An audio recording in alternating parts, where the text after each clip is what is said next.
धन्यवाद, धन्यवाद। सर्वशक्तिमान परमपिता परमेश्वर, हम आपका हृदय से धन्यवाद करते हैं आपके महान उद्देश्य के लिए, उस महान प्रेम और उस महान अनुग्रह के लिए जिसके द्वारा प्रभु समस्त मानव जाति के उद्धार के लिए आप तैयार हैं। प्रभु, हम आपका हृदय से धन्यवाद करते हैं सुसमाचार के लिए और धन्यवाद करते हैं कलीसिया के लिए। जब कोई व्यक्ति प्रभु यीशु मसीह का सुसमाचार सुनकर पश्चाताप करके अपने आप को मसीह की देह अर्थात कलीसिया में समर्पित होता है, उसका जीवन नई सृष्टि बनाने का कार्य कलीसिया में पवित्र आत्मा के द्वारा, पवित्र वचनों के द्वारा उसके भीतरी मनुष्य को नई सृष्टि बनाने के द्वारा होता है। दिल से आपका धन्यवाद। इस कार्य को जो आपने कलीसिया के द्वारा करने की शुरुआत की है, ये कार्य आप ही के द्वारा संभव है और इसीलिए प्रभु आपका कार्य गुप्त रीति से होता है। जब तक कि वो मनुष्य नई सृष्टि, उसका भीतरी मनुष्य नई सृष्टि ना बन जाए और पवित्र आत्मा के फलों से सुसज्जित ना हो जाए, वो प्रकट नहीं हो सकता। प्रभु, हर एक व्यक्ति के जीवन में आप कार्य कर रहे हैं। हर कलीसिया में जहां पे पवित्र आत्मा की उपस्थिति कार्य कर रही है, वचन के द्वारा आप यही कर रहे हैं। हम आपका धन्यवाद करते हैं और बहुत धन्यवाद करते हैं उन लोगों के लिए जो अपने आप को कलीसिया में समर्पित कर रहे हैं, क्योंकि आप उनको अपनी महिमा के योग्य बना रहे हैं। इसलिए प्रभु, आदर और महिमा आपको देते हुए इस प्रार्थना को आपके इकलौते पुत्र प्रभु यीशु मसीह के पवित्र नाम से मांगते हैं कि आज हम लोग जब यहाँ पर वचन को हासिल करने आए हैं, पवित्र आत्मा हम सबके दिलों में, हमारे भीतरी मनुष्यत्व में कार्य करे, ताकि प्रभु यीशु मसीह के द्वारा जो उद्धार है उसके द्वारा हम सबका जीवन उसकी महिमा को प्रकट करने वाला। सारी महिमा आपको मिले। इस प्रार्थना को प्रभु यीशु मसीह के पवित्र नाम से मांगते हैं, आमीन। सबको जय मसीह की। हम परमेश्वर का बहुत धन्यवाद करते हैं, क्योंकि जैसा कि कल हम लोगों ने बाइबल गुलामों के बारे में, व्यवस्था में क्या क्या उनके लिए प्रोविजंस किए गए, प्रावधान किए गए, उनको हम लोगों ने देखा।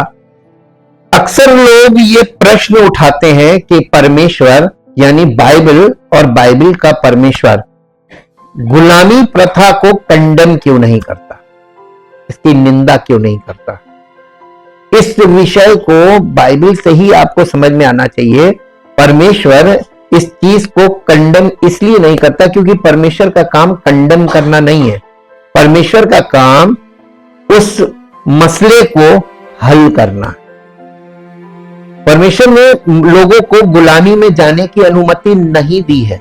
कहीं आप दिखा दीजिए कोई पद गुलामी की अनुमति दे रहा हो, लेकिन मनुष्य बार बार गुलामी में फंसता है। और इस बात को पुराना नियम बहुत अच्छी तरीके से प्राचीन काल से ये बता रहा है कि मनुष्य बार बार, देखिए न्यायियों की पुस्तक में हम लोगों ने देखा कि उनको परमेश्वर एक छुटकारा देने वाले को भेजता था और जब तक वो जीवित रहता था उसके साथ साथ चलते थे, और जैसे ही वो मर जाता था फिर वो अपने पुराने रास्तों पे, ढलों पे चले जाते थे और फिर फंस जाते थे गुलामी में, किसी के बंधन में जाके फंस जाते थे। और कोई व्यक्ति उनको चैलेंज करने लगता था, फिर वो चिल्लाते थे, फिर परमेश्वर उनको छुड़ाता था। तो जब आप उत्पत्ति से चलते हैं तो आप ये देखिए कि परमेश्वर उन्हें बार बार छुड़ा रहा है और बार बार वो उस मसले में जाके फंस रहे। ये गुलामी का कारण दिखाया गया। और हमने आपको जैसा कि कल बताया था कि गुलामी का रूट कॉज है सिन, पाप, जिसे परमेश्वर प्रकट करना चाह रहा था और परमेश्वर सफल हो गया इस कार्य में कि आज भी जो व्यक्ति गुलाम है, सबसे पहले वो पापी है और पाप के कारण वो गुलाम में फंसता है, गुलामी में फंसता है। अब इसका एक छोटा सा एग्जांपल है। मनुष्य दूसरा मनुष्य को गुलाम किसको बनाता है? जिसको वो देखता है कि इस व्यक्ति को, आपको रंगे हाथों कोई पकड़ ले। मान लीजिए आप कहीं जॉब करते हैं, आपके मालिक ने आपको रंगे हाथों कुछ गलत करते पकड़ लिया। अब वो आपको ब्लैकमेल करेगा कि नहीं करेगा कि अब तुम उसका कहना मानो, नहीं तो पुलिस में और फिर आप पर कार्रवाई होगी, तो आप डर के मारे उसके गुलाम बनेंगे कि नहीं बनेंगे? पाप सब, यानी the root cause of slavery is sin, और यही परमेश्वर स्पष्ट करना चाह रहा था, और इसलिए नई वाचा तक ये चला, और आज भी ये चीज है, हर व्यक्ति कहीं ना कहीं गुलाम है, और ये गुलामी ऐसे खत्म नहीं होगी, कोई व्यक्ति आज भी स्वतंत्र नहीं है। लेकिन परमेश्वर के वचन में जहां एक तरफ गुलामी के लिए परमेश्वर ने अपनी कानून के अंतर्गत, व्यवस्था के अंतर्गत उनके लिए प्रावधान किए थे, आज एक प्रावधान पर हम लोग ध्यान देंगे जहां से उद्धारकर्ता का कॉन्सेप्ट शुरू होता है, जिसके आधार पर प्रभु यीशु मसीह इस संसार का उद्धारकर्ता नियुक्त होता है। तो उद्धारकर्ता की नियुक्ति और उद्धारकर्ता का प्रावधान, ये भी बाइबल में गुलामी के पीरियड से ही साथ साथ आ रहा। व्यवस्था जब आई उसके बाद से, जब तक परमेश्वर ने व्यवस्था नहीं दी थी तब तक छुटकारा देने वाले को किसी किसी व्यक्ति को कर, जैसे आप देखिए कि इजराइलियों को अकाल की स्थिति से बचाने के लिए उसके भाइयों ने यूसुफ को, यूसुफ के भाइयों ने बेच दिया था, और वो एक हाथ से बिका, दूसरे हाथ से बिका, तीसरे हाथ, और ऐसे करते करते वो राजा के पास पहुंच गया, राजा के जेल खाने में चला गया। देखिए, दोषी बन के गया, लेकिन वहां से परमेश्वर के वरदान के द्वारा वो बाहर निकाला गया और प्रधानमंत्री बन गया। कितने उच्च पद पे चला गया, एक गुलाम प्रधानमंत्री तक पहुंचा।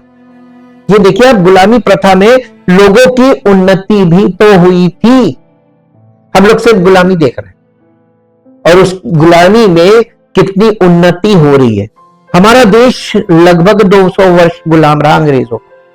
गुलामी की ऐसी बुरी छवि है कि आज भी लोग वेस्टर्न कल्चर से और वहां के लोगों से आज भी उनके अंदर हेट्रेड है, नफरत है। इसलिए क्योंकि वो गुलामी का जो पीरियड है, उसका इतिहास वो बहुत भयानक। हम लोग खुद इजरायली क्या, हम लोग भी यहां हमारे हिंदुस्तान मूल के लोग भी गुलामी के शिकार रहे हैं। लेकिन आप ये देखिए कि जैसे ही गुलामी से आजादी आई, तो अब पुराने लोग, बहुत पुराने लोग जो अंग्रेजों के समय में भी थे, उनसे जब हमारी मुलाकात हुई, वो कहते हैं कि इस युग से उनका अच्छा था, क्योंकि उस समय डिसिप्लिन था, आज डिसिप्लिन नहीं है। कितना अंतर है। तो गुलामी के पीरियड को दो तरीके से याद किया जाता है, एक तो खराब छवि, लेकिन दूसरा आज के समय को देखते हुए उस समय को लोग कहते हैं उस समय डिसिप्लिन था। गुलामी में डिसिप्लिन बहुत सीखता है। ये इजरायली जब गुलामी में थे तो वहां पे डिसिप्लिन सीख रहे थे। क्यों? क्योंकि they are called the children of Israel in the Bible. वो परमेश्वर के वचन में उनको बाइबल में इजराइल की संतान बोला गया है, और वो व्यस्क नहीं थे, यानी जिन्हें कहते हैं जो अपने बल पे हो, यानी खुद से निर्णय ले, खुद से कुछ करें, ऐसा उनके साथ नहीं था। They are children of Israel. Bible ये दिखा रही है कि इजरायली लोगों की ये दशा थी कि जब तक उनके पास कोई मजबूत लीडरशिप नहीं होगी तो इजराइल के लोग कुछ नहीं कर सकते। हां के ना? तो एक मजबूत लीडरशिप के लिए परमेश्वर एक उद्धारक के लिए काम कर रहा है।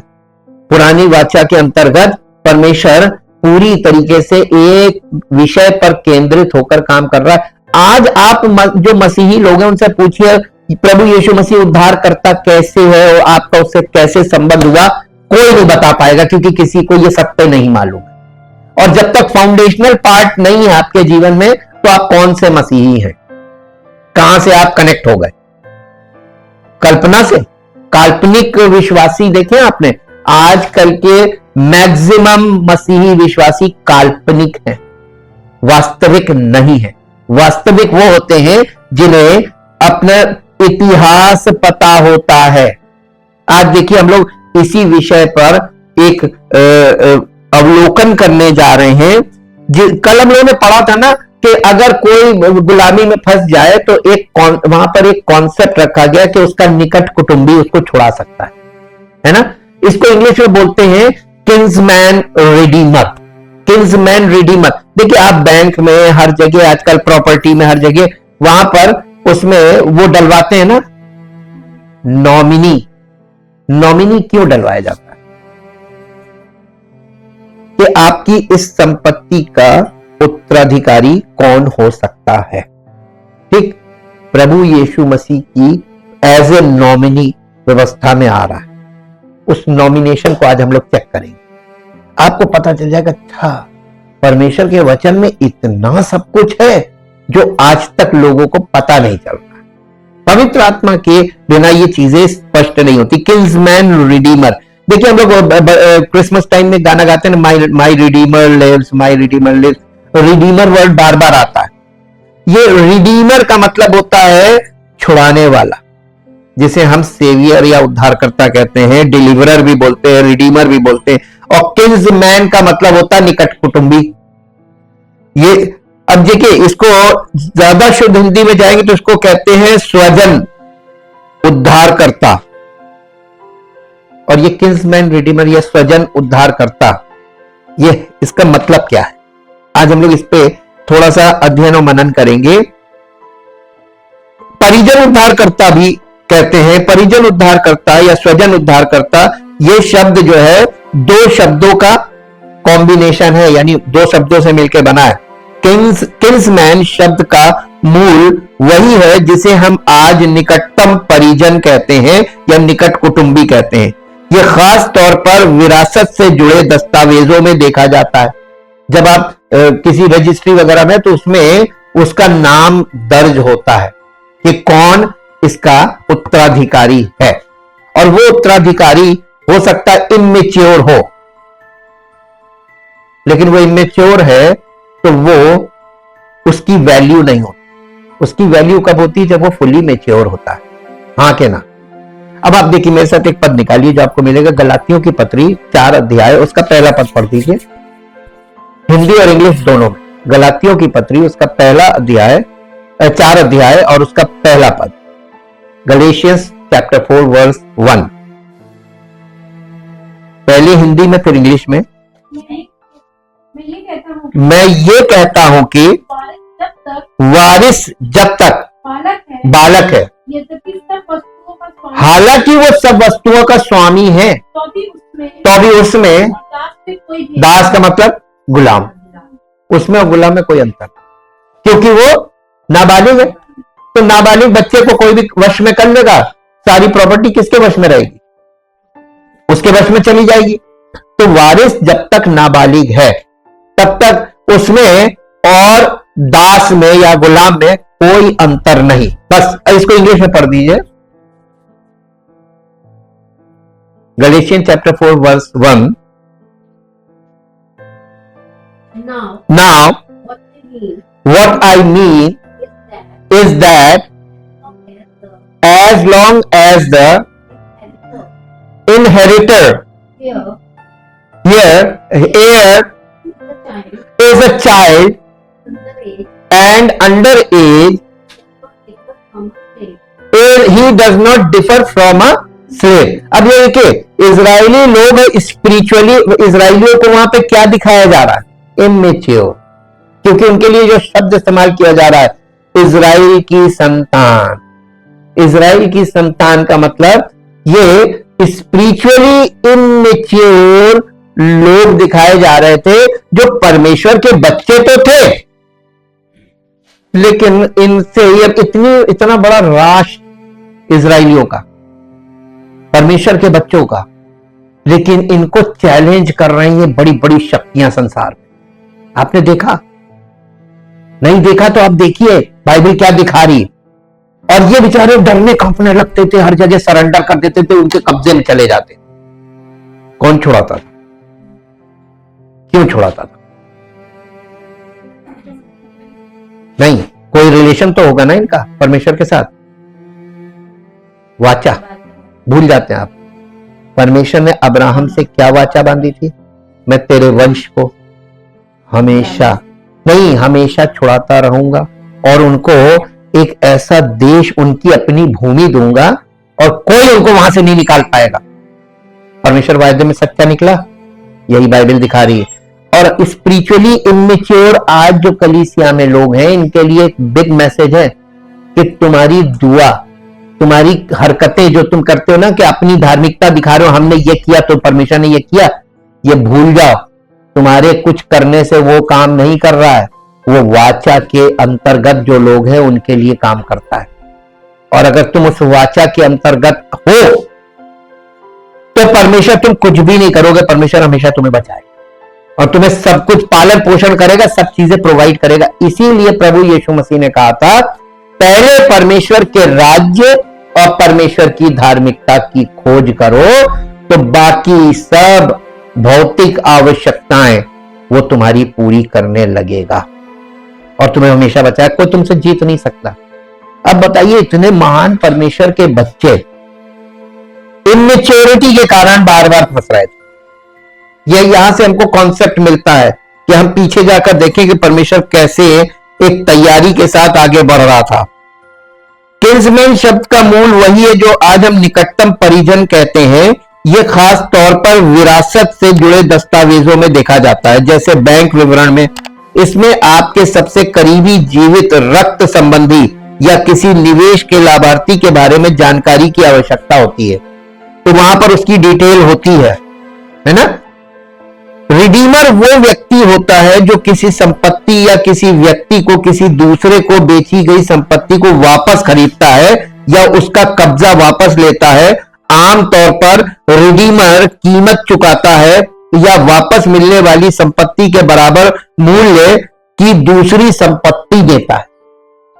ये बहुत इंपॉर्टेंट काम करता है रिडीमर। इन दो शब्दों को एक साथ रखने से एक रिश्तेदार उद्धारकर्ता बनता है और इसका मतलब है सबसे करीबी रक्त संबंधी जो अपनी छुटकारे की कीमत चुकाकर किसी चीज या किसी व्यक्ति को स्वेच्छा से वापस पा लेता है। यह इजरायली संस्कृति में प्रचलित था। परमेश्वर ने उन्हें लेवीय नियमों में इसे कैसे संचालित करना है इस बारे में निर्देश दिए थे। तो ये देखिए, व्यवस्था के अंतर्गत उद्धारकर्ता का कॉन्सेप्ट था और वो निकट रिश्तेदार के रूप में था। अब आज के समय में एक बहुत खास बात आती है, एक प्रश्न आता है कि हमारे और आपके जो निकट रिश्तेदार हैं, वो हमारी मुश्किल हालत में जब हमारी संपत्ति बिक जाएगी तो क्या वो हमारे लिए खरीद कर हमें वापस करेंगे? हो सकता है वही खरीद लें, तुम हमें छुटकारा नहीं दे सकते। तो हमारा निकट संबंधी कौन हो सकता है? नजदीकी रिश्तेदार कौन हो सकता है? नहीं, कैसे? हमको ये कनेक्शन बनना चाहिए। हम वही कह रहे हैं ना, आप हवा में 2 तार रख दीजिए और कहीं बत्ती जल जाए। रिश्ते में भी कनेक्शन बहुत जरूरी है और ये चीज आपको रिलीजन में नहीं, रिलीजन में कोई कनेक्शन नहीं होता। आप कभी भी किसी भी रिलीजन को ज्वाइन कर सकते हैं, उसके नियम कानून सीख लीजिए और उनकी विधियां सीख लीजिए और डेली रट्टा मार है, रोज रटो उससे, यानी आपके आत्मिक जीवन से उसका कोई संबंध नहीं। आपने मानसिक तौर पर एक ऐसी विधि पकड़ ली है जो एक प्रैक्टिस करना, और इसको इसीलिए रिचुअल से बोला गया है। और भविष्यवाणी में लिखा है, तुम्हारी भक्ति रटी रटाई परंपरा मात्र है। तो यही है रिलीजन, जो रटी रटाई भक्ति है और परंपरा है, वो आपका रिलीजन बन जाता है। यहां पर जो बात हम लोगों को दिखाई जा रही है, इसका मतलब है कि सबसे करीबी रक्त संबंधी। अब ये करीबी रक्त संबंधी के विषय में हम लोगों को मालूम होना चाहिए कि हमारा उद्धारकर्ता हमारे साथ कैसे निकट संबंधी बन सकता है। ये इजरायली संस्कृति में प्रचलित था। परमेश्वर ने उन्हें लेवीय नियमों में इसे कैसे संचालित करना है इस बारे में निर्देश दिए थे। अब बाइबल में स्वजन या निकट या आपका जो निकट कुटुंबी उद्धारकर्ता, बाइबल गुलामी या किसी की जमीन को हमेशा के लिए हड़पने की अनुमति नहीं देती, लेकिन कुछ परिस्थितियां ऐसी भी थी जब कोई व्यक्ति गरीब हो गया और उसने अपनी संपत्ति किसी और को बेच दी। ऐसे मामलों में उनके छुटकारे का प्रावधान किया गया था। लेवी व्यवस्था 25 अध्याय उसका 23 पद पढ़ दीजिए। लेवी व्यवस्था 25 अध्याय और उसका 23 पद। वर्स 23, भूमि सदा के लिए बेची ना जाए, क्योंकि भूमि मेरी है और उसमें तुम परदेसी और बाहरी होगा। आज भी आपको बता दें, आज टिल टुडे आप अपनी रजिस्ट्रियां निकाल के देखिएगा, आप भूमि के स्वामी नहीं है। वो गवर्नमेंट कभी भी भूमि ले सकती है, आपको मुआवजा देगी अगर आपके पास रजिस्ट्री है तो। रजिस्ट्री नहीं है तो मुआवजा भी नहीं मिलेगा। भूमि कभी किसी की नहीं है। हम लोग की रजिस्ट्री में एक लाइन पड़ी होती है कि आप ये जमीन के आप स्वामी नहीं है, लेकिन आपको इसके ऊपर अधिकार दिया गया है। ठीक, तो कोई भूमि कभी किसी की नहीं। बाइबल में जितनी भी बातें लिखी है वो आज भी परम सत्य है कानून के अंतर्गत। जुबली वर्ष के दौरान जो हर 50 साल बाद आता था, कितने साल बाद? 50 साल बाद। अब यहां पर थोड़ा सा रुक के देखिए, ये सप्ताहों का पर्व 7 सत्ते 49 और 1 50, इसी को पेंतेकोस्त बोलते हैं। ये 50 साल बाद आता था। ये ऐसा वर्ष होता था जिसमें सारी बंधक वापस लौटाई जाती थी। जिनसे जिन्होंने मजबूरी में बेच दी उनको वापस बंधक लौटानी पड़ती थी। ये इजराइल के लिए नियम था। ये दुनिया में ये नियम नहीं है, केवल इजराइल में है, और जो इजराइल में नियम है वही परमेश्वर के राज्य का नियम है। अब आप इसमें देखिए खास बात, बिल्कुल कानून से एक लाइन आप मिला सकते हैं। जो 50 साल बाद आता है जुबली वर्ष, सभी गुलामों और जमीन के टुकड़ों को मूल मालिक को वापस कर दिया जाना था। यह आदेश दिया गया था परमेश्वर की ओर से। तुम हर एक आदमी को, ये इसको पढ़ दीजिए, 25 अध्याय का 9 पद पढ़िए। 25 अध्याय का 9 पद। 7वें महीने के 10वें दिन को अर्थात प्रायश्चित के दिन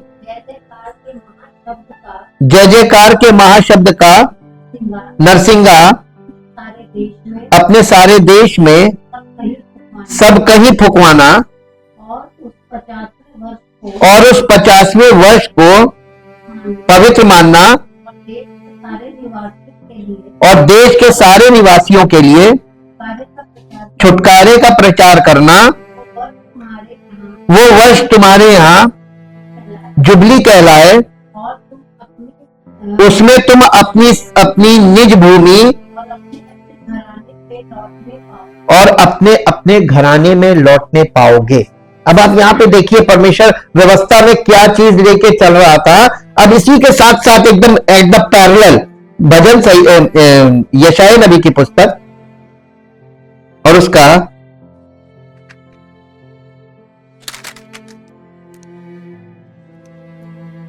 61 निकालिए।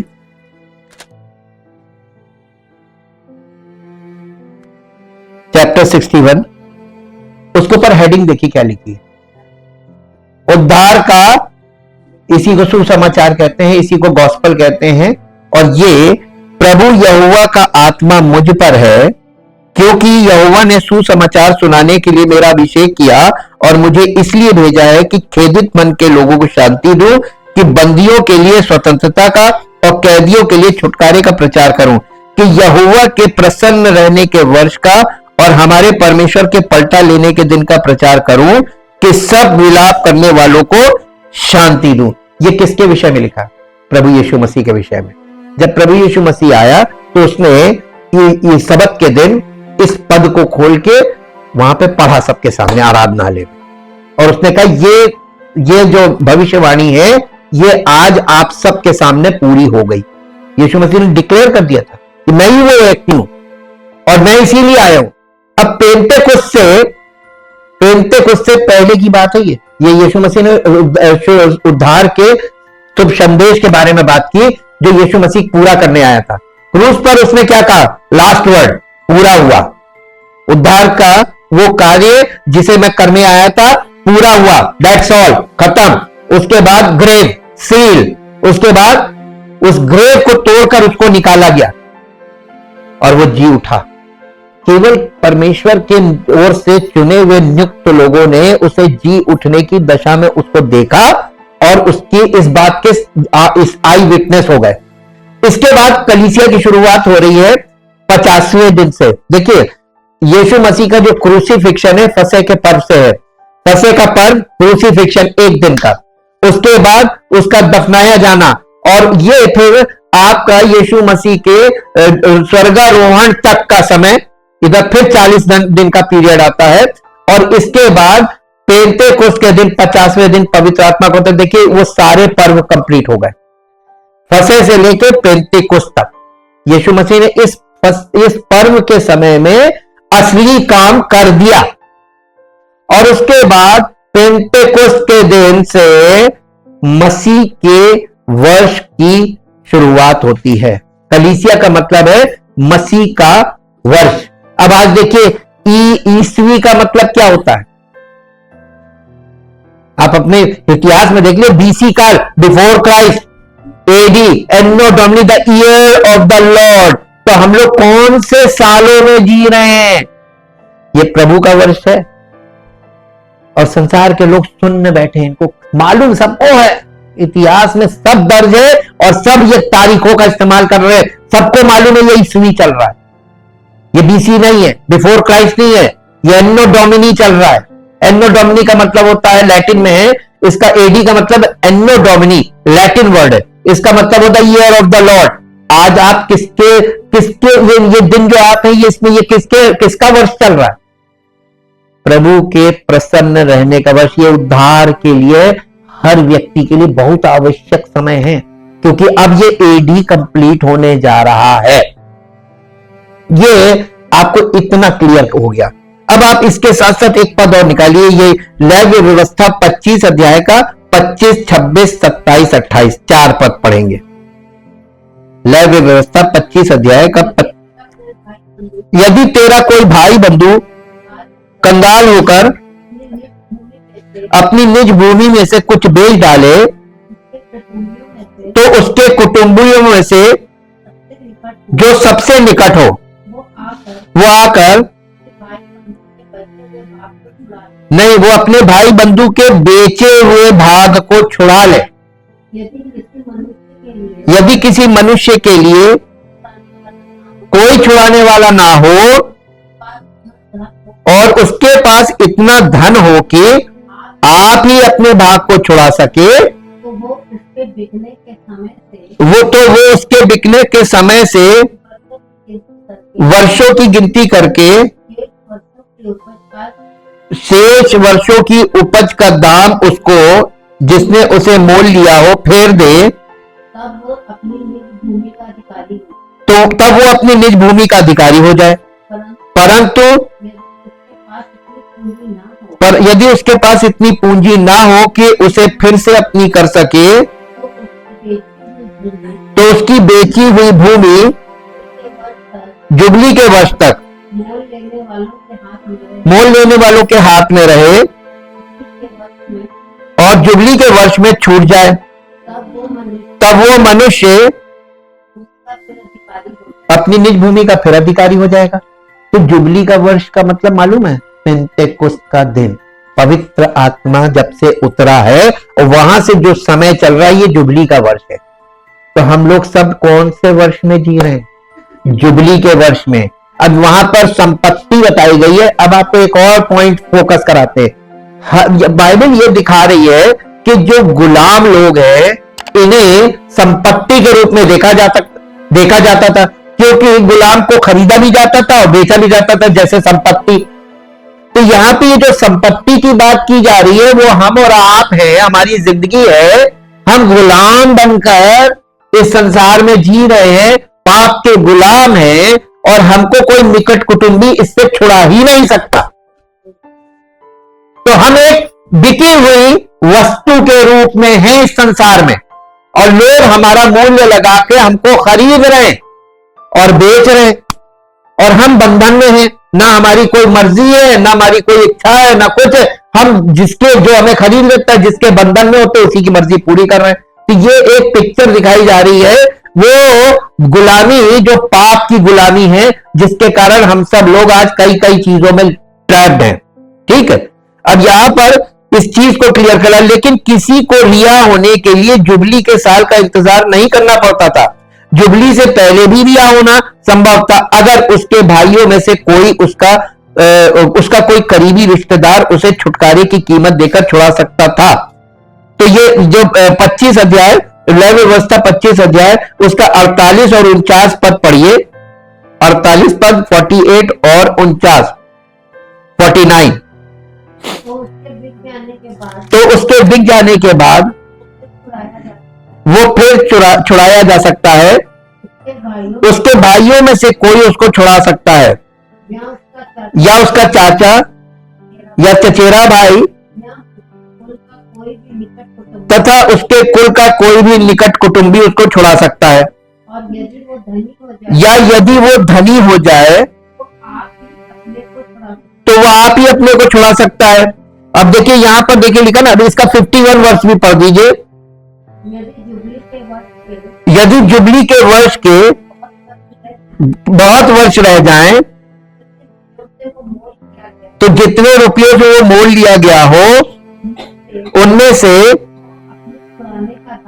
वो अपने छुड़ाने का दाम उतने वर्षों के अनुसार फेर दे। ये एक नियम बताया गया यहाँ पे। लेकिन रिश्तेदार का कर्तव्य सिर्फ अपने रिश्तेदारों और उनकी संपत्ति की सुरक्षा तक ही सीमित नहीं था, उन्हें यह भी सुनिश्चित करना था कि उनकी मृत्यु की स्थिति में उन्हें वंशज मिले। यानी जब वो मर जाए तो उस जमीन के उसके वंश के लोग उस जमीन के मालिक बन जाए। ठीक है।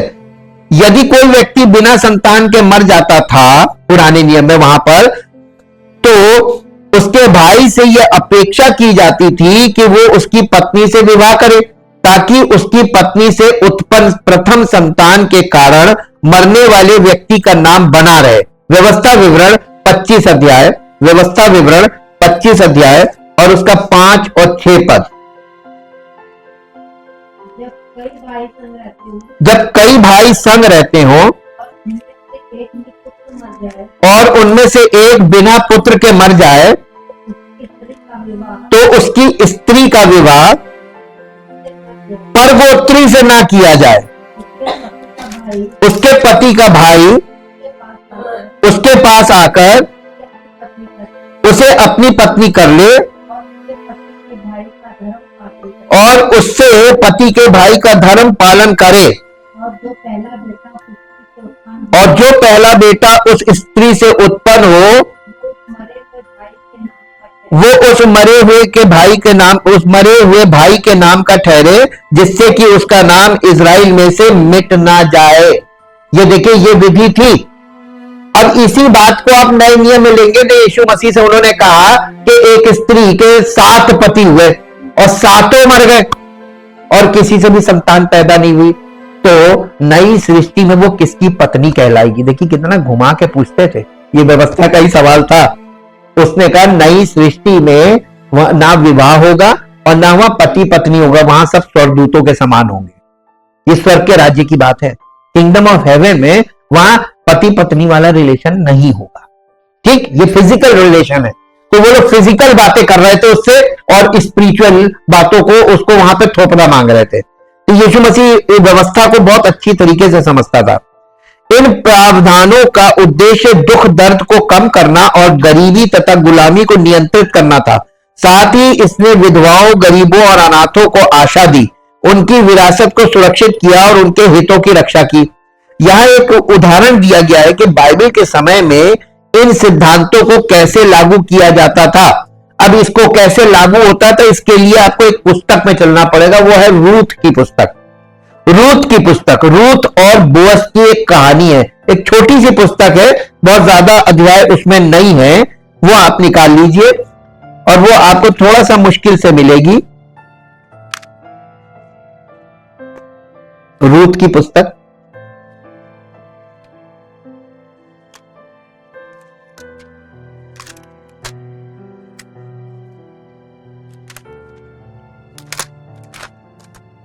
मिल गई।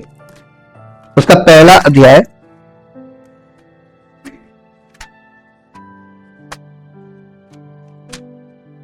पहले अध्याय का देखिए, रूथ एक मोआबी स्त्री थी, एक इजरायली नहीं थी, यहूदी नहीं थी, मोआबी स्त्री थी जिसका विवाह एक इजरायली महलोन से हुआ था। महलोन इजराइल में अकाल से बचने के लिए अपने परिवार के साथ मोआब चला गया था, लेकिन जब महलोन, उसका भाई किलियोन और उसका पिता एलीमेलेक मर गए तो रूत एक निसंतान विधवा बन गई। उसने अपनी सास नाओमी के साथ रहने का फैसला किया। रूत पहला अध्याय और उसका 1 पद से 7 पद तक पढ़िए। जिन दिनों में न्यायी लोग न्याय करते थे, उन दिनों में देश में अकाल पड़ा। तब यहूदा के बैतलहम का एक पुरुष अपनी स्त्री और दोनों बच्चों को संग लेकर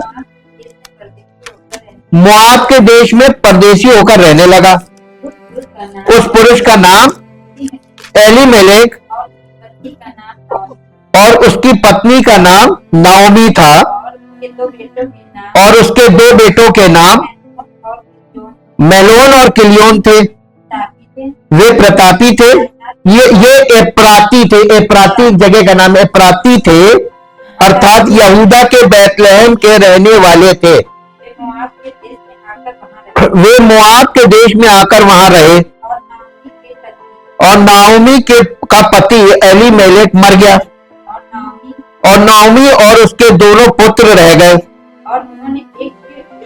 और उन्होंने एक मोआबिन स्त्री से विवाह कर लिया। यानी दोनों बेटों ने मोआबी स्त्रियों से विवाह कर लिया। एक का नाम ओरपा, दूसरी का नाम रूत था। फिर वे वहां कोई 10 वर्ष रहे। जब महलोन और किलियोन दोनों मर गए, तब नाओमी अपने दोनों पुत्रों और पति से रहित हो गई। तब वो मोआब के देश में ये सुनकर कि यहोवा ने अपनी प्रजा के लोगों की सुधि लेके उन्हें भोजन वस्तु दी है, उस देश से अपनी दोनों बहुओं समेत लौट जाने को चली। अतः वो अपनी दोनों बहुओं समेत उस स्थान से जहां रहती थी निकली, और उन्होंने यहूदा देश को लौट जाने का मार्ग लिया। बस रुकिएगा। उसने उसके साथ इजराइल लौटने और इजराइल के परमेश्वर की आराधना में उसके साथ शामिल होने की कसम खाई। रूत ने एक जो थी बहू, वो वापस चली गई अपने लोगों में। यहां पे देखिए, ये दिखा रहा है, ये अन्य जाति के लोगों में से सब लोग प्रभु के साथ नहीं चलेंगे। कुछ आएंगे और वापस चले जाएंगे। ये बिल्कुल सत्य है। रूत की पुस्तक का पहले अध्याय का 16 पद पढ़िए। 16 पद नहीं, 15-16 दोनों पढ़ दी। तब उसने कहा, देख तेरी जिठानी तो अपने लोगों और अपने देवता के पास लौट गई है, इसलिए तू अपनी जिठानी के पीछे जा, वापस तू भी चली जा। रूत बोली, तू मुझसे ये विनती ना कर कि मुझे त्याग या छोड़कर लौट जा, क्योंकि जिधर तू जाए उधर मैं भी जाऊंगी, जहां तू टिके वहां मैं भी टिकूंगी, तेरे लोग मेरे लोग होंगे और तेरा परमेश्वर मेरा परमेश्वर होगा। ये डिक्लेरेशन है। जिठानी चली गई, लेकिन ये नहीं गई, जबकि उसने बोला तुम भी चली जाओ। उसने कहा ना, मैं नहीं जाऊंगी। उसने अपनी सास नाओमी के साथ रहने का फैसला किया। अब इसके बाद उसने उसके साथ इजराइल लौटने और इजराइल के परमेश्वर की आराधना में उसके साथ शामिल होने की कसम खाई। ठीक, हालांकि चूंकि नाओमी गरीब, विधवा और बूढ़ी थी, इसलिए उसके पास वापस जाने के लिए ज्यादा कुछ नहीं था। उसने अपने और रूत के लिए अपने पति की जमीन का एक टुकड़ा भी बेच दिया। रूत की पुस्तक का 4 अध्याय उसका 3 पद पढ़िए। 4 अध्याय का 3 पद।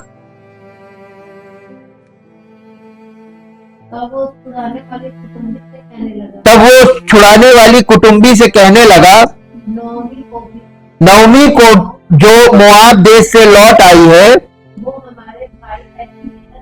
वो हमारे भाई एलीमेलेक की एक टुकड़ा भूमि बेचना चाहती है, इसलिए मैंने सोचा कि ये बात तुझको जाकर जता कर कहूंगा कि तू उनको इस बैठे हुए के सामने, मेरे लोगों के, इन वृद्ध लोगों के सामने मोल ले। यदि तू उसको छुड़ाना चाहे छुड़ा, और यदि तू छुड़ाना ना चाहे तो मुझे ऐसा ही बता दे कि मैं समझ लूं, क्योंकि तुझे छोड़ उसके छुड़ाने का अधिकार किसी को नहीं है। हाँ, और तेरे बाद मैं हूं। उसने कहा मैं उसे छुड़ाऊंगा। अब देखिए यहां पर ये आप घर में पढ़िए, गई बड़ी इंटरेस्टिंग चीज है। गरीबों की जरूरतों को पूरा करने के लिए परमेश्वर ने इजरायलियों को आदेश दिया था कि वे कटाई के समय अपने खेतों में कुछ बची हुई फसल छोड़ दें। इस तरह गरीब और गैर इजरायली, इजरायली नहीं, परमेश्वर शुरू से अन्य जातियों की तरफ कितना फेवर करता था, जो इजरायली के नहीं है, जो इजरायली नहीं है। गैर इजरायली का मतलब अन्य जाति।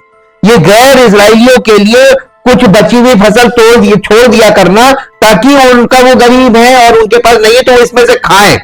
जिनके पास खेती करने के लिए जमीन नहीं थी वे भी कुछ इकट्ठा कर सकते थे और उनके पास भी कुछ हो सकता था। लेवी व्यवस्था 19 अध्याय में आइए, यहां कुछ लगा लीजिए।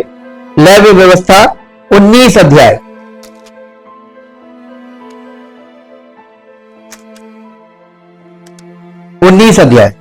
और 19 अध्याय का 9 और 10 पद पढ़िए। फिर जब तुम अपने देश के खेत काटो,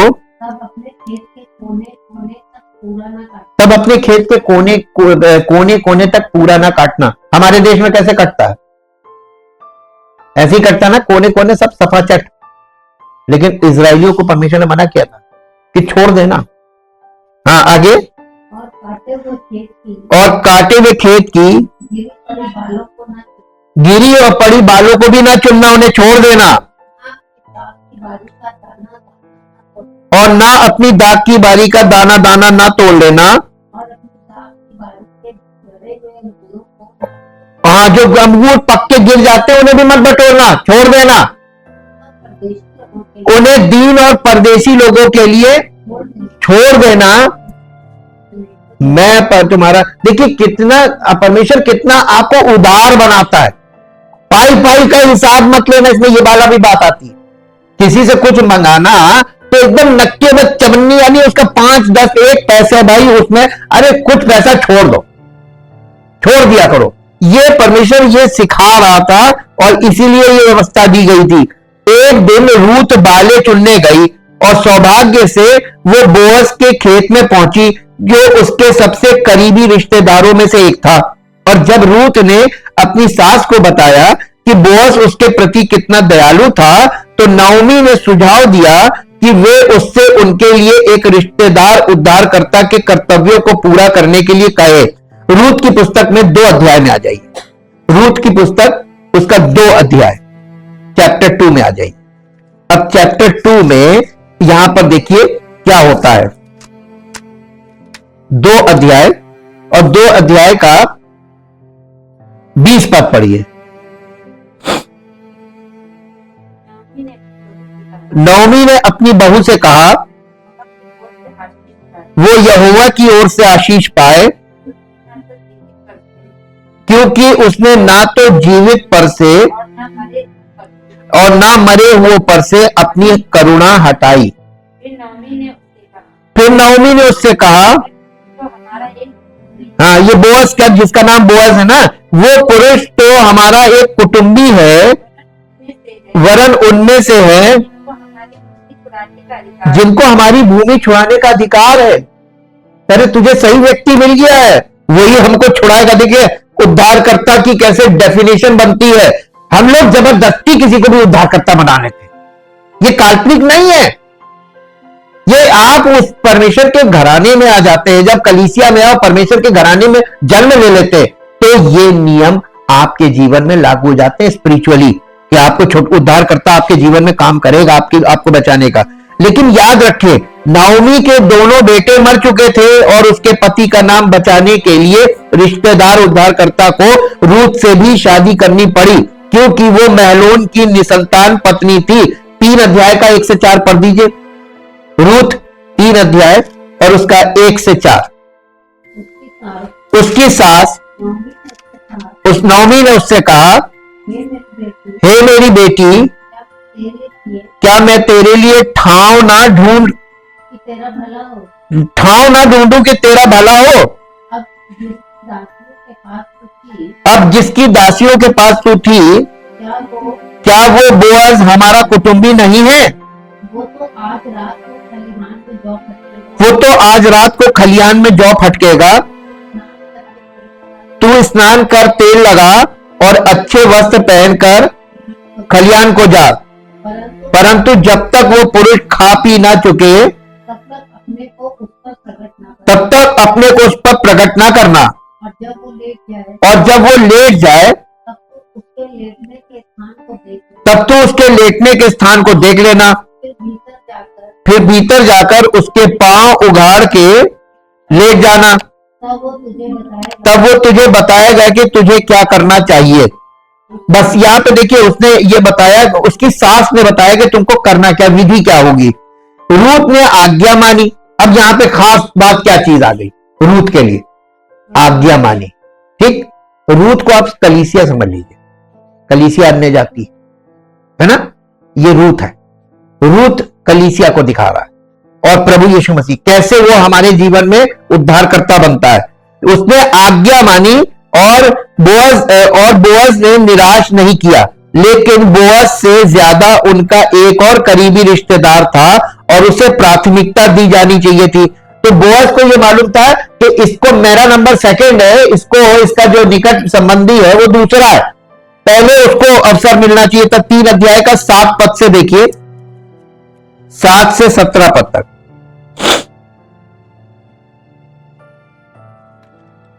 जब बोअज खा पी चुका और उसका मन आनंदित हुआ, तब जाकर अनाज के ढेर के एक सिरे पर लेट गया। तब वो चुपचाप गई और उसके पांव उघाड़ के लेट गई। आधी रात को वो पुरुष चौंक पड़ा और आगे की ओर झुककर क्या पाया कि उसके पांव के पास कोई स्त्री लेटी है। उसने पूछा, तू कौन है? तब वो बोली, मैं तो तेरी दासी रूथ हूं। तू अपनी दासी को अपनी चद्दर ओढ़ा दे, क्योंकि तू हमारी भूमि का छुड़ाने वाला कुटुंबी है। उसने कहा, हे बेटी, यहोवा की ओर से तुझ पर आशीष हो, क्योंकि तूने अपनी पिछली प्रीति पहली से अधिक दिखाई, क्योंकि तू क्या धनी क्या कंगाल किसी जवान के पीछे नहीं लगी। इसलिए अब हे मेरी बेटी, मत डर, जो कुछ तू कहेगी मैं तुझसे करूंगा, क्योंकि तेरे नगर के सब लोग जानते हैं कि तू भली स्त्री है। और सच तो यह है कि मैं छुड़ाने वाला कुटुंबी हूं, तो भी एक और है जिसे मुझसे पहले ही छुड़ाने का अधिकार है। अतः रात भर ठहरी रहे और सवेरे यदि वो तेरे लिए छुड़ाने वाले का काम करना चाहे तो अच्छा, वही ऐसा करे, परंतु यदि वो तेरे लिए छुड़ाने वाले का काम करना ना चाहे तो यहोवा के जीवन की शपथ, मैं ही वो काम करूंगा, भोर तक लेटी रहे। उसने देखिए वहां पर सच बात उसको बताई कि एक और है, उसको पहले ऑफर मिलेगा।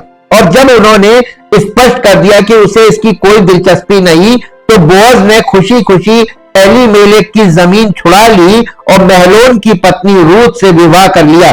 4 अध्याय का 1 से 10 पद। 4 अध्याय 1 से 10। तब बोअज फाटक के पास जाकर बैठ गया और जिस छुड़ाने वाले कुटुंबी की चर्चा बोअज ने की थी वो भी आ गया। तब बोअज ने कहा, हे मित्र, इधर आकर यहीं बैठ जा। और वो उधर जाकर बैठ गया। तब उसने नगर के 10 वृद्ध लोगों को बुलाकर कहा, यहीं बैठ जाओ। वे भी बैठ गए।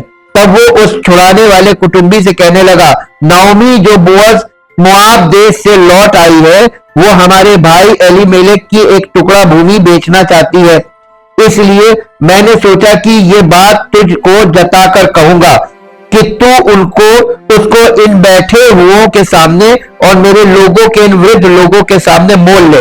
यदि तू उसको छुड़ाना चाहे तो छुड़ा, और यदि तू छुड़ाना ना चाहे तो मुझे ऐसा ही बता दे कि मैं समझ लूं, क्योंकि तुझे छोड़ उसके छुड़ाने का अधिकार और किसी को नहीं है, और तेरे बाद मैं हूं। उसने कहा, मैं उसे छुड़ाऊंगा।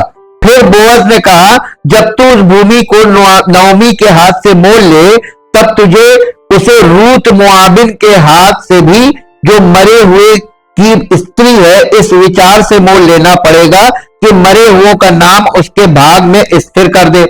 उस छुड़ाने वाले कुटुंबी ने कहा, मैं उसको छुड़ा नहीं सकता, ऐसा ना हो कि मेरा निज भाग बिगड़ जाए, इसलिए मेरा छुड़ाने का अधिकार तू ले ले, क्योंकि मैं उसे छुड़ा नहीं सकता। उसने साफ मना कर दिया, मैं नहीं छुड़ा सकता, तू इस अधिकार को ले ले। बोअज धनी, दयालु और ईश्वरीय था। वो एक आदर्श स्वजन उद्धार करता था, और परमेश्वर ने उन्हें एक पुत्र से आशीषित किया जिसका नाम उन्होंने ओबेद रखा। ओबेद राजा दाऊद का दादा था। कौन था? दाऊद का बड़ा जिक्र सुना होगा, उसका दादा था ओबेद, और ये रूत और बोअज की संतान था। देखिए कैसे उद्धारकर्ता का ब्लड आ रहा है। रूत की पुस्तक के 4 अध्याय का 13 पद से पढ़िए। बोअज और उसके वंशज। जब बोअज ने रूत से विवाह कर लिया और वो उसकी पत्नी हो गई, और जब वो उसके पास गया, तब यहोवा की दया से उसको गर्भ रहा और उसके एक बेटा उत्पन्न हुआ। तब स्त्रियों ने नओमी से कहा, यहोवा धन्य है जिसने तुझे आज छुड़ाने वाले कुटुंबी के बिना नहीं छोड़ा। इस्राएल में इसका बड़ा नाम हो। ये तेरे जी में जी ले आने वाला और तेरे बुढ़ापे में पालने वाला हो, क्योंकि तेरी बहू जो तुझसे प्रेम रखती और 7 बेटों से भी तेरे लिए श्रेष्ठ है, उसी का ये बेटा है। फिर नओमी उस बच्चे को अपनी गोद में रखकर उसकी धाय का काम करने लगी, और उसकी पड़ोसिनों ने ये कहकर नओमी के एक बेटा उत्पन्न हुआ है, लड़के का नाम ओबेद रखा।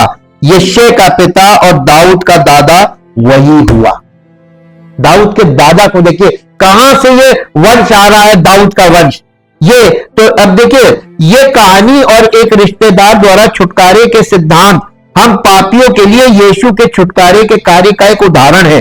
दरअसल यीशु दाऊद के माध्यम से बोअज के वंश से आया था। मत्ती रचित सुसमाचार उसका 1 अध्याय निकालिए। कनेक्शन बहुत जरूरी है। जब तक कनेक्शन नहीं क्लियर, तब तक हमारा उद्धारकर्ता कौन, हम कल्पना कर रहे हैं, वास्तविकता हमें मालूम नहीं कि कैसे, कौन, क्यों। 1 अध्याय, और 1 अध्याय में 1 पद से 6 पद तक पढ़िए। अब्राहम की संतान, दाऊद की संतान, यीशु मसीह की वंशावली। अब्राहम से इसहाक उत्पन्न हुआ, और इसहाक से याकूब उत्पन्न हुआ, और याकूब से यहूदा और उसके भाई उत्पन्न हुए। यहूदा और तामार से फिरिस व जोरा उत्पन्न हुए। फिरिस से हिस्रोन उत्पन्न हुआ। हिस्रोन से एराम उत्पन्न हुआ। एराम से अमीनादाब उत्पन्न हुआ, और अमीनादाब से नहशोन, और नहशोन से सलमोन उत्पन्न हुआ। सलमोन और राहब से, ये राहब वेश्या है, सलमोन और राहब से बोअज उत्पन्न हुआ, और बोअज और रूत से ओबेद उत्पन्न हुआ, और ओबेद से यिशै उत्पन्न हुआ, और यिशै से दाऊद राजा उत्पन्न हुआ। देखिए एक सेक्शन कंप्लीट हो गया। ये वंशावली के 3 पार्ट है। ये पहला पार्ट कंप्लीट हुआ। इसमें कौन कौन आ रहा है, यीशु मसीह का ब्लड किस किस का ब्लड है, ये दिखाया जा रहा। हमारा उद्धार मानव जाति के रूप में बाइबल हमें शारीरिक और पाप के अधीन बिके हुए के रूप में संदर्भित करती है। रोमियो की पत्री 7 अध्याय और उसका 14 पद यहां पर इस प्रकार लिखा हुआ है। रोमियो की पत्री 7 अध्याय उसका 14 पद। हम जानते हैं कि व्यवस्था तो आत्मिक है, परंतु मैं शारीरिक और पाप के हाथों बिका हुआ। देखिए हम गुलाम हैं, बिके हुए पाप के हाथों, और चूंकि पाप की मजदूरी अनंत मृत्यु है, इसलिए हमें एक छुड़ाने वाले की जरूरत है। इसलिए हमारी आध्यात्मिक रूप से गरीब और दयनीय स्थिति में परमेश्वर ने हमें मसीह यीशु के द्वारा हम पर अपनी दया से अपने अनुग्रह का असीम धन दिखाने का फैसला किया। इफिसियों की पत्री 2 अध्याय उसका 7 पद। इफिसियों की पत्री 2 अध्याय और उसका 7 पद। यहां इस प्रकार से लिखा हुआ है कि वो अपनी उस कृपा से जो मसीह यीशु में हम पर है आने वाले समयों में अपने अनुग्रह का असीम धन दिखाए। परमेश्वर ने जगत से इतना प्रेम किया कि उसने अपना इकलौता पुत्र दे दिया ताकि वो हमारा छुड़ाने वाला रिश्तेदार हो। लेकिन क्या यीशु में छुड़ाने वाले रिश्तेदार के सभी गुण थे? अब देखते हैं इसको। यीशु हमारा स्वजन उद्धारकर्ता, तो फिर यीशु हमारे सच्चे स्वजन उद्धारकर्ता के रूप में कैसे पूरी तरह से उपयुक्त है? एक छुड़ाने वाला रिश्तेदार एक करीबी रिश्तेदार होना चाहिए। यीशु परमेश्वर का पुत्र हमारे जैसे ही मांस और लहू से बने शरीर के साथ मनुष्य बन गया। बाइबल हमें बताती है कि वो हमें भाई कहने से शर्मिंदा नहीं है। इब्रानियों की पत्री उसका 1 अध्याय स्वजन उद्धारकर्ता वो कैसे बना। इब्रानियों की पत्री 1 अध्याय और उसका 2 पद पढ़िए। इन अंतिम दिनों में हमसे पुत्र के द्वारा बातें की, जिसे उसने सारी वस्तुओं का वारिस ठहराया और उसी के द्वारा सारी सृष्टि की रचना की। इसका 14 पद पढ़ दीजिए। 1 अध्याय का 14 पद।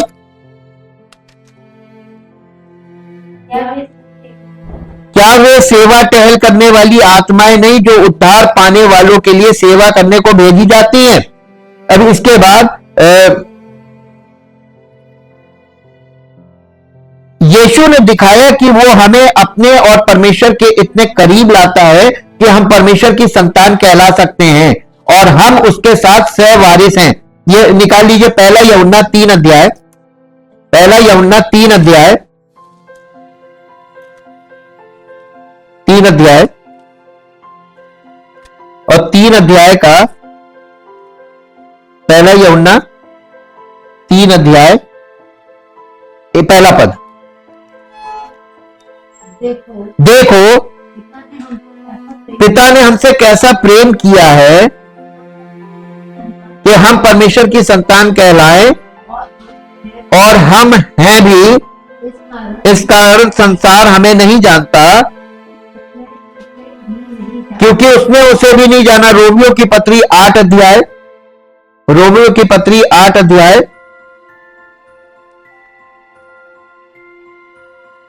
8 अध्याय 17 पद पढ़िए। और यदि संतान है तो वारिस भी, वरन परमेश्वर के वारिस। देखिए उसके साथ सह उत्तराधिकारी हम कैसे बने? उसने हमें खरीदा है। किससे? दाम चुकाया है, और दाम क्रूस पर चुकाया है। खुलेआम की बात है, और फिर भी हम अपनी जिंदगी के मालिक खुद बनना मांगते हैं। छुड़ाने वाले को तैयार होना चाहिए। रूथ और बोअज के मामले में निकटतम रिश्तेदार नाओमी की जमीन छुड़ाने और रूथ से शादी करने के लिए तैयार नहीं था, लेकिन जब परमेश्वर ने हमें छुड़ाने के लिए अपने बेटे को भेजा तो मसीह की प्रतिक्रिया थी, देखो मैं आता हूं। पुस्तक में मेरे बारे में लिखा है, रूथ की पुस्तक उसका 4 अध्याय का 6 पद। रूथ 4 अध्याय का 6 पद। और भजन संहिता 40 निकाल लीजिए। भजन संहिता 40। उस छुड़ाने वाले कुटुंबी ने कहा, मैं उसको छुड़ा नहीं सकता। ऐसा ना हो कि मेरा निज भाग बिगड़ जाए। अब भजन संहिता 40 अध्याय में आ जाइए।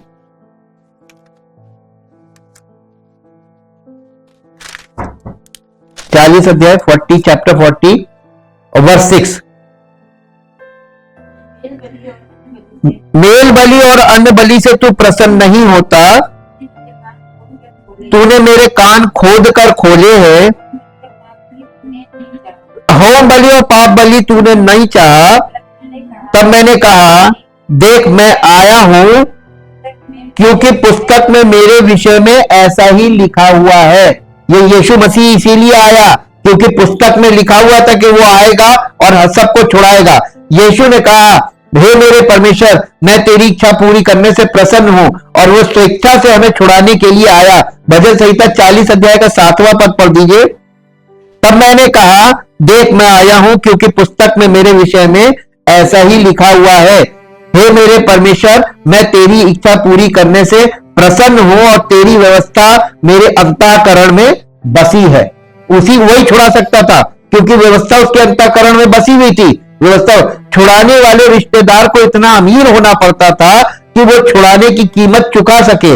अच्छी खबर यह है कि हमारा परमेश्वर मसीह यीशु के द्वारा महिमा में समृद्ध है। मसीह के द्वारा हमें छुड़ाया गया है। वो कहता, डरो मत, क्योंकि मैंने तुम्हें छुड़ा लिया है, तुम मेरे हो। फिलिप्पियों की पत्री 4 अध्याय, फिलिप्पियों की पत्री 4 अध्याय, फिलिप्पियों 4 अध्याय और 4 अध्याय का 19 पद पढ़िए। 4 अध्याय का 19 पद। मेरा परमेश्वर भी अपने उस धन के अनुसार जो महिमा सहित मसीह यीशु में है, तुम्हारी हर एक घटी को पूरी करेगा। देखिए ये वायदा है यहाँ पे। और इसके बाद दरअसल यीशु का नाम मतलब ही, यीशु के नाम का मतलब ही उद्धार करता है। वो हमें शैतान और पाप की गुलामी से बचाने के लिए पैदा हुआ था। वो हमारा उद्धारक है। मत्ती के पहले अध्याय के 21 पद में हम लोगों ने बहुत अभी स्टडी किया है। मत्ती 1 अध्याय का 21 पद, मत्ती 1:21, उसके नाम का मतलब वहां पे लिखा हुआ है, वो पुत्र जनेगी, तो उसका नाम यीशु रखना, वो क्योंकि वो अपने लोगों का उनके पापों से, देखिए उसके नाम का ही अर्थ है उद्धार। और यशाया नबी की पुस्तक, यशाया नबी की पुस्तक 41 चैप्टर 41 अध्याय, यशाया 41 अध्याय और 41 अध्याय का 14 पद पढ़िए। हे कीड़े सरीखे याकूब, हे इज़राइल के मनुष्यों, मत डरो। यहोवा की ये वाणी है, मैं तेरी सहायता करूंगा। इज़राइल का पवित्र तेरा छुड़ाने वाला है। मसीह ने हमारे छुटकारे की कीमत चुकाई। पतरस कहता है, तुम्हारा छुटकारा चांदी और सोने जैसी नाशवान वस्तुओं से नहीं हुआ, बल्कि यीशु मसीह के बहुमूल्य लहू से हमारे छुटकारे के लिए ये कितनी बड़ी कीमत है। पहला पतरस पहला अध्याय, पहला पतरस पहला अध्याय, पहला पतरस पहला अध्याय और उसका 17 और 18 पद पढ़ दीजिए। 17 और 18 पद। और जबकि तुम हे पिता कहकर उससे प्रार्थना करते हो, जो बिना पक्षपात हर एक के काम के अनुसार न्याय करता है, तो अपने परदेशी होने का समय भय से बिताओ, क्योंकि तुम जानते हो कि तुम्हारा निकम्मा चाल चलन जो बाप दादों से चला आता है, उससे तुम्हारा छुटकारा, हमारे निकम्मे चाल चलन से हमारा छुटकारा चांदी सोने अर्थात नाशवान वस्तुओं के द्वारा नहीं हुआ, पर निर्दोष और निष्कलंक मेमने अर्थात मसीह के बहुमूल्य लहू के द्वारा हुआ। देखिए कितनी बड़ी कीमत हम लोगों के लिए चुकाई गई है। तो वो अमीर था तभी तो चुका पाया, उसके अलावा कोई चुका ही नहीं सकता।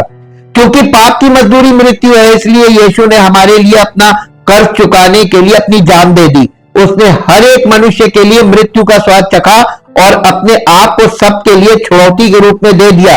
इब्रानियों की पत्री 2 अध्याय उसका 9 पद पढ़िए। इब्रानियों 2 अध्याय और उसका 9 पद। जी, इब्रानियों 2 अध्याय और उसका 9 पद।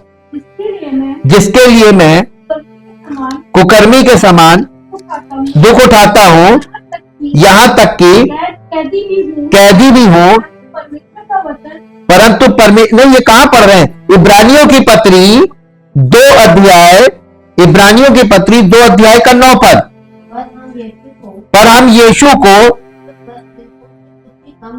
जो स्वर्गदूतों से कुछ ही कम किया गया था, मृत्यु का दुख उठाने के कारण महिमा और आदर का मुकुट पहने हुए देखते हैं, ताकि परमेश्वर के अनुग्रह से वो हर एक मनुष्य के लिए मृत्यु का स्वाद चखे। ये बहुत भयानक वाली मृत्यु थी जिसका स्वाद उसने हमारे स्थान पे चखा। पहला तिमोथियस 2 अध्याय 5 पद। पहला तिमोथियस 2 अध्याय 5 पद। क्योंकि परमेश्वर एक ही है और परमेश्वर और मनुष्यों के बीच में भी एक ही बिचवाई है, अर्थात मसीह यीशु जो मनुष्य है। वो मनुष्य योनि से था, ये हमेशा याद रखिएगा। और सिर्फ हम ही नहीं बल्कि हमारा पूरा ग्रह भी। बाइबल हमें बताती है कि सृष्टि भी विनाश के बंधन से छुटकारा पाकर परमेश्वर की संतानों की महिमा में स्वतंत्रता प्राप्त करेगी। और वो समय आ रहा है जब सब कुछ नया हो जाएगा। रोमियो की पत्री 8 अध्याय 21 पद निकालिए। रोमियो की पत्री 8 अध्याय का 21 पद। रोमियो 8:21। ये सृष्टि भी आप ही विनाश के दासत्व से छुटकारा पाकर परमेश्वर की संतानों की महिमा की स्वतंत्रता प्राप्त करेगी। अब इसी के साथ साथ प्रकाशित वाक्य 21 अध्याय, प्रकाशित वाक्य 21 अध्याय और उसका 21 अध्याय का 5 पद पढ़ दीजिए। जो सिंहासन पर बैठा था उसने कहा, देख मैं सब कुछ नया कर देता हूं। फिर उसने कहा, लिख ले, क्योंकि ये वचन विश्वास के योग्य और सत्य है। वो सब कुछ नया करने के लिए सिंहासन पर बैठा। एक रिश्तेदार को अपने रिश्तेदारों का नाम आगे बढ़ाना था, उनके लिए वंश प्राप्त करना था। मसीह के द्वारा हम फिर से जन्म लेते हैं और हमें उसके साथ हमेशा के लिए रहने का अवसर दिया जाता है। यूहन्ना रचित सुसमाचार 11 अध्याय और उसका 25 पद। यूहन्ना रचित सुसमाचार 11 अध्याय और उसका 25 पद। यीशु ने उनसे कहा, पुनरुत्थान और जीवन मैं ही हूं। जो कोई मुझ पर विश्वास करता है वो यदि मर भी जाए तो भी जिएगा, क्योंकि यीशु ने हमारे छुटकारे की। और जो जीवित है और मुझ पर विश्वास रखता है वो अनंत काल तक ना मरेगा। क्या तू इस बात पर विश्वास करती है? क्योंकि यीशु ने हमारे छुटकारे की कीमत चुकाई है, इसलिए वो हमारे छुटकारे की एकमात्र आशा है। बाइबल इसे स्पष्ट करती है जब वो कहती है किसी दूसरे के द्वारा उद्धार नहीं। प्रेरितों के काम 4 अध्याय 12 पद। इसीलिए बाइबल ये कह रही किसी दूसरे के द्वारा उद्धार नहीं। कंफर्म्ड बात हमको बताई जा रही है और ये सिद्ध बात है। किसी दूसरे के द्वारा उद्धार नहीं, क्योंकि स्वर्ग के नीचे मनुष्यों में और कोई दूसरा नाम नहीं दिया गया जिसके द्वारा हम उद्धार पा सके। बताइए कितने उद्धार करता है वास्तव में? एक, केवल एक। और लोग इतना खिलवाड़ कर रहे हैं, सत्य है ये। और उस सत्य को जब आपके सामने सत्य खुल गया, अब माफी नहीं है। अगर आपने दुर्व्यवहार किया तो परमेश्वर आपसे हिसाब लेगा। यीशु ने ही हमारे छुटकारे की कीमत चुकाई। वो चाहता है कि आप जाने आपको कीमत देकर खरीदा गया है और वो आपको अपने भाई होने के, उसके राज्य में, उसके सभाई होने और उसके राज्य में उसके साथ सहवारिस होने के विशेषाधिकारों का आनंद लेने के लिए स्वागत करता है। साथ ही वो आपको उसके प्रति समर्पित होने के लिए बुलाता है, क्योंकि हम छुटकारे के द्वारा उसके हैं। पहला कुरिन्थियों 6 अध्याय उसका 20 पद।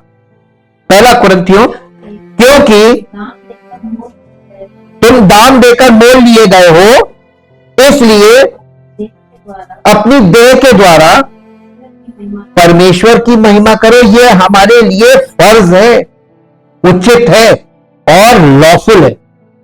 परमपिता परमेश्वर, हम आपका हृदय से धन्यवाद करते हैं कि हमने, पवित्र आत्मा ने हमें उद्धारकर्ता को, कैसे हमारा उद्धारकर्ता आया और कैसे, क्यों वो हमारा उद्धार करता है, किस प्रकार हम दावे के साथ प्रभु यीशु मसीह को अपने उद्धारकर्ता के स्वरूप में ग्रहण करके उसके द्वारा उद्धार प्राप्त कर सकते हैं और अनंत जीवन के वारिस बन सकते हैं। प्रभु आपका बहुत धन्यवाद करते हैं आपके पवित्र वचनों के लिए जो पवित्र आत्मा के द्वारा स्पष्ट किए जाते हैं, ताकि हमारा विश्वास काल्पनिक ना हो बल्कि हम वास्तव में विश्वास करें और उस उद्धार को प्राप्त करें जो प्रभु यीशु मसीह ने हमारे लिए तैयार किया है। उस योजना का हिस्सा बने, उसके राज्य के वारिस बने, ताकि प्रभु हमारा जीवन इस पृथ्वी पर उसकी महिमा का कारण हो, ताकि हम अनंत जीवन के लिए उसके साथ निवास करने के लिए तैयार हो सके। सारी महिमा आपको मिले।